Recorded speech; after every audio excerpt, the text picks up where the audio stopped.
ஐயனார் துணை சீரியல்ல இனி எபிசோட்ல நம்ம நிலா வேலை செய்யற ஆபீஸா காமிக்கிறாங்க. அப்ப நிலா நடந்ததே நினைச்சு பார்த்து ரொம்ப ஃபீல் பண்ணிக்கிட்டு இருக்கிறாங்க. இப்ப நிலாவோட ஃப்ரெண்டு, அதாவது ஆபீஸ் ஃப்ரெண்டு கூட அங்க டீ டைம்ல பேசுறாங்க. அப்ப நிலா வந்து இங்க பக்கத்துல ஏதாச்சும் ஹாஸ்டல் கிடைக்குமா, நீங்க கூட இங்க பக்கத்துல தானே தங்கி இருக்கீங்க, அதுலயே ஒரு ரூம் கிடைக்குமா அப்படின்னு சொல்லி கேக்குறாங்க. கண்டிப்பா கிடைக்கும். ஆனா நீங்க உங்க சொந்தக்காரங்க வீட்ல எல்லாம் தங்கி இருக்கிறதா சொன்னீங்க. அப்புறம் ஏன் இங்க வர கேட்குறீங்க? அப்படின்னு கேட்கிறப்ப, இல்ல அது ரொம்ப டிஸ்டன்ஸா இருக்கு. வந்துட்டு போறதுக்கு ரொம்ப கஷ்டமா இருக்கு. அது மட்டும் இல்ல, வேலை கிடைக்கிற வரைக்கும் நான் அங்க தங்கிக்கிறேன்னு தான் சொல்லியிருந்தேன். இப்பதான் வேலை கிடைச்சிருச்சுல்ல, அப்படி இப்படின்னு ஏதோ சொல்லி ஃப்ரெண்டு கிட்ட ரூம் பார்க்க சொல்லிடுறாங்க. அவங்களும் இன்னைக்கே அழைச்சிக்கிட்டு போறேன் அப்படின்னு சொல்லிடுறாங்க. இந்த பக்கம் நம்ம சோழன் வந்து பார்த்தீங்கன்னா, பாண்டியனோட பைக் கடைக்கு போறாப்புல. நம்ம பாண்டியன் ஒர்க் பண்ணிக்கிட்டு இருக்கும்பொழுது அங்கே போயிட்டு சோழன் அது இதையும் பேசிக்கிட்டு இருக்கிறாப்புல. நம்ம பாண்டியனும் எவ்வளவோ அட்வைஸ் பண்ணி பார்க்குறாப்புல. இதுக்கு நடுப்புற நம்ம சோழன் நிலாவுக்கு சாரி சாரின்னு மெசேஜை போட்டுக்கிட்டே இருக்கிறாப்புல.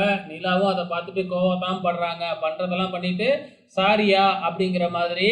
இப்போ நம்ம பாண்டியன் கடைக்கு நம்ம சோழன் வந்து உக்காந்துருக்காப்புல இல்லையா, கண்ணனை போய் டீ வாங்கிட்டு வர சொல்லிட்டாங்க. அதுக்கு அப்புறம் வந்து பார்த்தீங்கன்னா அந்த இடத்துக்கு நம்ம வானதி வராங்க. ஸோ வானதி வந்த உடனே நம்ம சோழனை பார்த்துட்டு, இவரு ஏன் இப்படி சோகமா உட்காந்துருக்கிறாரு, என்ன அண்ணியோட சண்டையா அப்படின்னு கரெக்டாக சொல்லிடுறாங்க. ஆமாம், அவன் அண்ணி கூட சண்டை போட்டுட்டு தான் இங்கே வந்து உட்காந்துருக்கான் அப்படிங்கிற மாதிரி சொல்லிட்டு, அதுக்கப்புறம் எனக்கு ஜூஸ் வாங்கிக்கிட்டு வர சொல்லுங்க அப்படின்னு வரைய நம்ம வானதி சொல்கிறாங்க. நான் உனக்காக ஒரு gift வாங்கியிருக்கேன், அது என்னன்னு தெரியுமா? நான் உனக்காக என்னென்னமோ யோசிச்சு பார்த்தேன், என்ன வாங்கணும்னே தெரியல. அதுக்கப்புறம் யோசிச்சு யோசிச்சு 4 கடை அலைஞ்சு தான் இதை வாங்கிக்கிட்டு வந்தேன் அப்படின்னு பயங்கரமா பில்டப் பண்ணிட்டு கடைசியா ஒரு சாவி குத்தை எடுத்து கொடுக்குறாங்க கிஃப்டா. இதை பார்த்த உடனே சோழன் வந்து கிண்டல் பண்றாப்புல. ஏன் ஒரு காஸ்ட்லியான ட்ரெஸ் வாங்கி கொடுக்கறது, அப்படி இல்லைன்னா ஒரு பைக்கு இல்லைன்னா கார் வாங்கி கொடுக்க வேண்டியது தானே. 30 ரூபாய்க்கு ஒரு கீ செயினை வாங்கி வந்து கொடுத்துட்டு இவ்வளோ பில்டப்பா அப்படி இப்படின்னு வானதியை பிடிச்சி கிண்டல் பண்றாப்புல நம்ம சோழன். உடனே வானதி கோச்சிக்கிட்டு அங்கேருந்து போயிடுறாங்க. அதுக்கப்புறம் என்ன நடக்குது, நம்ம நிலாவை தான் காமிக்கிறாங்க. நிலா அந்த ஹாஸ்டலுக்கு போயிட்டு ரூமெல்லாம் பார்த்துட்டு பிடிச்சிடுச்சு அப்படின்னு பேசி முடிச்சு அட்வான்ஸும் கொடுத்துட்டு வந்துட்டாங்கன்னு நினைக்கிறேன். ஸோ நேராக வந்து பார்த்தீங்கன்னா எங்கே வராங்க அப்படின்னு பார்த்தீங்கன்னா, சேரன் வேலை பார்க்குற பில்டிங்க்கு தான் வராப்புல.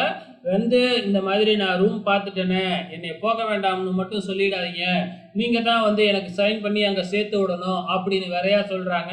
சேரனும் எவ்வளவோ பேசி பார்க்குறாங்க. ஆனால் நிலா இருந்துக்கிட்டே முடியவே முடியாது, இதுக்கப்புறம் நான் இங்கே இருக்க மாட்டேன் அப்படின்னு சொல்லிடுறாங்க. இப்போ வீட்டுக்கு போனால் வீட்லேயும் இந்த மாதிரி நிலா வீட்டை விட்டு வெளியில் போக போகிறாங்க அப்படிங்கிற விஷயம் பரவிடுச்சு. இப்போ பல்லவனுக்கு பயங்கரமாக கோபம் சோழன் மேலே. ஒன்னால தான் இப்போ அண்ணி வீட்டை விட்டு வெளியில் போகிறாங்க அப்படிங்கிற மாதிரி பேசிக்கிட்டு இருக்கிறாங்க.